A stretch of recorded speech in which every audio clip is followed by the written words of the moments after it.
Des milliers de personnes ont affronté des batailles terribles pendant la nuit. Elles ne peuvent pas bouger et crier à l'aide pendant leur sommeil. Et parfois, elles ressentent une pression sur la poitrine ou une main serrant leur cou et les étouffant. Il y a aussi ceux qui ont l'impression de sortir de leur propre corps et de flotter au-dessus du lit. Ce qui pourrait être une scène effrayante d'un film d'horreur est malheureusement la réalité pour beaucoup de gens. Toutes ces expériences sont connues sous le nom de paralysie du sommeil, et c'est précisément de cela dont nous allons parler dans cette vidéo. Je vais vous montrer si ce phénomène est physique ou spirituel, et vous dire ce que vous pouvez faire pour surmonter une paralysie du sommeil lorsqu'elle vous arrive. D'accord? Mais avant de commencer, je tiens beaucoup à ce que vous vous abonniez à ma chaîne. Il vous suffit de cliquer sur le bouton sous la vidéo et de vous abonner. Et à côté apparaîtra une petite cloche. Il est très important de l'activer pour recevoir toutes les notifications chaque fois que je publie une nouvelle vidéo. D'accord? Alors allons-y.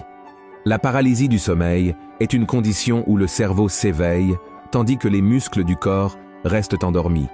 Cela fait que la personne est consciente de sa situation et de ce qui se passe autour d'elle, bien qu'elle ne puisse pas bouger. Et seule une personne qui a déjà vécu une telle situation sait à quel point elle peut être désespérante et causer la panique, l'angoisse et même l'essoufflement. La paralysie du sommeil suscite souvent de nombreuses questions et discussions. Certains disent qu'elle a une origine physique, tandis que d'autres pensent que son origine est uniquement spirituelle. Alors parlons d'abord de la question scientifique de la paralysie du sommeil. Pourquoi cela se produit-il, selon vous? Ce trouble a tendance à se produire lorsque la personne commence à s'endormir ou se réveille pendant la phase la plus profonde du sommeil, connue sous le nom de REM. Pendant cette phase, les rêves sont très réels et l'activité cérébrale est similaire à celle lorsque nous sommes éveillés. Lorsque nous dormons, le cerveau désactive certaines fonctions motrices de notre corps pour éviter que nous ne bougions trop pendant la nuit, surtout lorsque nous rêvons. Ainsi, pendant que nous dormons, notre corps cesse de se mouvoir, mais le cœur et les muscles responsables de la respiration continuent de fonctionner. Cependant, parfois, notre cerveau se réveille avant que les muscles ne se mettent en mouvement, ce qui fait que le corps reste paralysé, même lorsque nous sommes déjà éveillés. C'est à ce moment-là que la paralysie devient très angoissante, car la personne peut imaginer qu'elle est en train de mourir, ou qu'elle restera coincée dans cette situation pour toujours. Et maintenant que nous avons abordé la question physique de la paralysie du sommeil, passons à la question spirituelle. Il est très important que vous compreniez que cette deuxième situation est aussi réelle que la première, mais bien plus dangereuse si nous ne sommes pas en communion avec Dieu. Pour commencer, je voudrais vous parler du psaume 91, l'un des psaumes les plus connus et les plus beaux écrits par David. Dans un passage, il dit ainsi: « Tu ne craindras ni les terreurs de la nuit, ni la flèche qui vole de jour, ni la peste qui marche dans les ténèbres, ni la contagion qui frappe en plein midi. » Le psaume 91 parle de certaines stratégies de Satan contre notre vie. La terreur de la nuit étant les attaques psychologiques causées par l'ennemi. Combien de fois avez-vous eu des cauchemars terribles pendant votre sommeil? Mais David dit aussi que celui qui craint le Seigneur n'a pas besoin d'avoir peur, car il peut repousser cette attaque par le sang de Jésus. Avant que je ne donne ma vie à Jésus, j'ai été impliqué dans l'occultisme pendant un certain temps. Mais ensuite, j'ai rencontré le Christ et j'ai commencé à étudier la parole de Dieu. Alors l'ennemi était très en colère parce qu'il savait qu'il m'avait perdu et il a commencé à m'attaquer pendant mon sommeil. Presque toutes les nuits, je faisais des cauchemars où il me poursuivait, attrapait mon cou et m'étranglait. Et quand je me réveillais, je ne pouvais pas bouger. C'était terrible, frères et sœurs. C'est là que Dieu m'a appris à utiliser l'autorité qui existe dans le nom de Jésus. Je priais, je réclamais le sang de Christ et le diable arrêtait de m'attaquer. C'est là que j'ai compris que je traversais une bataille spirituelle pendant ma nuit de sommeil. Et en revenant au psaume 91, il y a un verset qui parle d'un deuxième type d'attaque, la peste qui se déplace furtivement dans les ténèbres, et celle-ci, mes frères et sœurs, a tendance à affecter notre corps. Je ne sais pas si vous le savez, mais il y a des gens qui se réveillent blessés et avec beaucoup de douleur dans le corps. Une fois, quelqu'un m'a envoyé un email en me racontant qu'elle rêvait qu'elle se battait contre le diable et, Lorsqu'elle se réveillait, elle était pleine d'hématomes et de marques sur le corps. Elle m'a alors expliqué que ses parents l'amenaient toujours au terreiro de l'Umbanda quand elle était enfant. Alors, je lui ai dit qu'elle avait besoin de délivrance et que cela ne se produirait que si elle se livrait véritablement à Jésus et commençait à utiliser l'autorité que le Seigneur lui avait donnée pour chasser les démons qui perturbèrent sa paix. La grande vérité, frères et sœurs, c'est que le monde spirituel a beaucoup de pouvoir sur le monde physique, et notre sommeil est l'une des cibles préférées de Satan. Donc, si vous avez vécu des expériences difficiles, comme celle de la paralysie du sommeil, vous devez y résister, car le Seigneur veut vous protéger, tout comme il le faisait avec David. Et dans le livre de Jacques, chapitre 4, il est écrit ainsi: « Soumettez-vous donc à Dieu, résistez au diable, et il fuira loin de vous. » Amen. Et maintenant, je vais vous montrer 3 attitudes que vous devez adopter lorsque vous avez une paralysie du sommeil. Premièrement, gardez votre calme. Je sais que cela peut sembler impossible de rester calme face à une situation aussi désespérante que la paralysie du sommeil, mais nous devons croire que le Seigneur veille sur nous en tout temps, même pendant notre sommeil. Jésus lui-même a dit que nous aurions des tribulations, mais qu'il a vaincu le monde. C'est pourquoi nous devons aujourd'hui avoir du courage et du bon moral, car avec son aide, nous aussi nous vaincrons. Amen. Voyez ce que dit la Bible. Ne vous inquiétez de rien, mais en toute chose, faites connaître vos besoins à Dieu par des prières et des supplications, avec des actions de grâce. Et la paix de Dieu, qui surpasse toute intelligence, gardera vos cœurs et vos pensées en Jésus-Christ. Alors, mon cher frère et ma chère sœur, vous devez créer l'habitude de prier pour tout et à tout moment. Lorsque vous traversez une paralysie du sommeil, vous serez préparé et ne vous désespérerez pas. La promesse est que la peur n'entrera pas dans votre cœur parce que la paix de Dieu vous protégera. Amen. En deuxième lieu, adorez Dieu. Lorsque vous faites l'expérience d'une paralysie du sommeil ou que vous avez un cauchemar, commencez à adorer le Seigneur, car c'est dans l'adoration que les démons s'en vont. Ils ne supportent pas quand le Fils de Dieu adore le Seigneur de tout son cœur. La Bible donne un exemple très clair de cela. Lorsque le roi Saül était tourmenté par des démons, il ne pouvait trouver la paix que lorsque David chantait ses psaumes en jouant de sa harpe.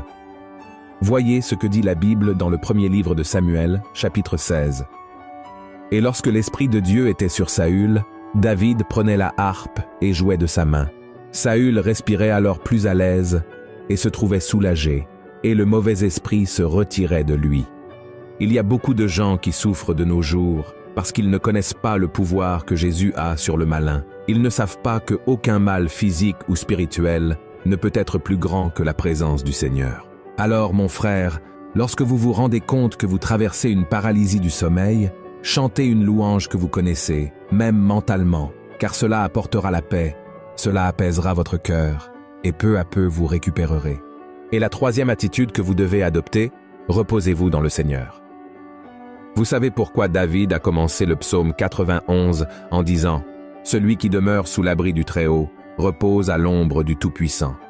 Je dis à l'Éternel, mon refuge et ma forteresse, mon Dieu en qui je me confie. » Parce que quand David a apporté l'arche de l'Alliance à Jérusalem, il a construit un tabernacle pour elle, et il aimait tellement être dans la présence du Seigneur qu'il allait au tabernacle 7 fois par jour. Ce n'était pas en vain qu'il ne perdait jamais une guerre et qu'Israël prospérait tant. Puis, lorsque le soleil se couchait, il projetait une ombre sur les ailes des chérubins de l'arche de l'Alliance, et David se couchait là et finissait par s'endormir. C'est pourquoi il a dit que sous l'ombre du Tout-Puissant, tu te reposeras.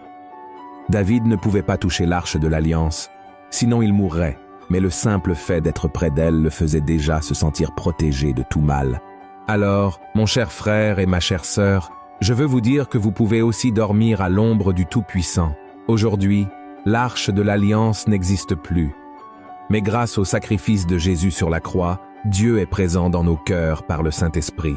Ainsi, si vous implorez sa protection avant de vous coucher, vous reposerez également sous la protection du Seigneur, et les anges de Dieu vous garderont de toute attaque spirituelle. Amen. Ainsi, que ce soit pour des raisons physiques, neurologiques ou spirituelles, la paralysie du sommeil est sans aucun doute l'une des expériences les plus terrifiantes qu'une personne puisse vivre. Cependant, Cette situation peut être beaucoup moins traumatisante si vous parvenez à maintenir votre paix et à adorer le Seigneur, croyant que la victoire vous appartient déjà. Rappelez-vous que Dieu ne permet jamais à ses enfants de traverser des difficultés, des épreuves, des tentations, que ce soit dans le monde physique ou spirituel, plus grandes qu'ils ne peuvent supporter. C'est pourquoi la Bible dit « Aucune tentation ne vous est survenue qui n'ait été humaine, et Dieu, qui est fidèle, ne permettra pas que vous soyez tentés au-delà de vos forces. Mais avec la tentation, il préparera aussi le moyen d'en sortir, afin que vous puissiez la supporter. » C'est pourquoi, si vous avez vécu des expériences de paralysie du sommeil, ne désespérez pas, car le Seigneur, notre Dieu, sera toujours là pour vous aider et vous soutenir. Aucun démon, aucune hallucination ou force de l'esprit ne peut résister au pouvoir du Saint-Esprit de Dieu. Si vous avez apprécié ce message, partagez-le avec vos amis, votre famille, envoyez-le dans les groupes WhatsApp et abonnez-vous ici sur ma chaîne. Je vous attends dans la prochaine vidéo. Que Dieu vous bénisse.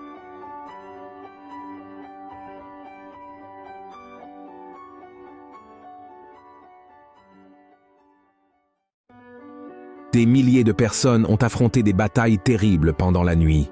Elles ne peuvent pas bouger et crier à l'aide pendant leur sommeil. Et parfois, elles ressentent une pression sur la poitrine ou une main serrant leur cou et les étouffant. Il y a aussi ceux qui ont l'impression de sortir de leur propre corps et de flotter au-dessus du lit. Ce qui pourrait être une scène effrayante d'un film d'horreur est malheureusement la réalité pour beaucoup de gens. Toutes ces expériences sont connues sous le nom de paralysie du sommeil, et c'est précisément de cela dont nous allons parler dans cette vidéo. Je vais vous montrer si ce phénomène est physique ou spirituel, et vous dire ce que vous pouvez faire pour surmonter une paralysie du sommeil lorsqu'elle vous arrive. D'accord? Mais avant de commencer, je tiens beaucoup à ce que vous vous abonniez à ma chaîne. Il vous suffit de cliquer sur le bouton sous la vidéo et de vous abonner. Et à côté apparaîtra une petite cloche. Il est très important de l'activer pour recevoir toutes les notifications chaque fois que je publie une nouvelle vidéo. D'accord? Alors allons-y. La paralysie du sommeil est une condition où le cerveau s'éveille tandis que les muscles du corps restent endormis. Cela fait que la personne est consciente de sa situation et de ce qui se passe autour d'elle, bien qu'elle ne puisse pas bouger. Et seule une personne qui a déjà vécu une telle situation sait à quel point elle peut être désespérante et causer la panique, l'angoisse et même l'essoufflement.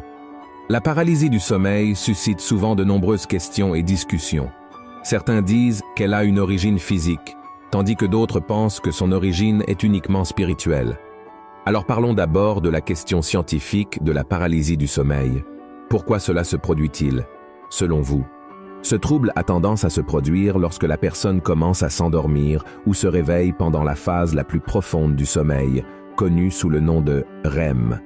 Pendant cette phase, les rêves sont très réels et l'activité cérébrale est similaire à celle lorsque nous sommes éveillés. Lorsque nous dormons, le cerveau désactive certaines fonctions motrices de notre corps pour éviter que nous ne bougions trop pendant la nuit, surtout lorsque nous rêvons. Ainsi, pendant que nous dormons, notre corps cesse de se mouvoir, mais le cœur et les muscles responsables de la respiration continuent de fonctionner. Cependant, parfois, notre cerveau se réveille avant que les muscles ne se mettent en mouvement, ce qui fait que le corps reste paralysé, même lorsque nous sommes déjà éveillés. C'est à ce moment-là que la paralysie devient très angoissante, car la personne peut imaginer qu'elle est en train de mourir, ou qu'elle restera coincée dans cette situation pour toujours. Et maintenant que nous avons abordé la question physique de la paralysie du sommeil, passons à la question spirituelle. Il est très important que vous compreniez que cette deuxième situation est aussi réelle que la première, mais bien plus dangereuse si nous ne sommes pas en communion avec Dieu. Pour commencer, je voudrais vous parler du psaume 91, l'un des psaumes les plus connus et les plus beaux écrits par David. Dans un passage, il dit ainsi: « Tu ne craindras ni les terreurs de la nuit, ni la flèche qui vole de jour, ni la peste qui marche dans les ténèbres, ni la contagion qui frappe en plein midi. » Le psaume 91 parle de certaines stratégies de Satan contre notre vie. La terreur de la nuit étant les attaques psychologiques causées par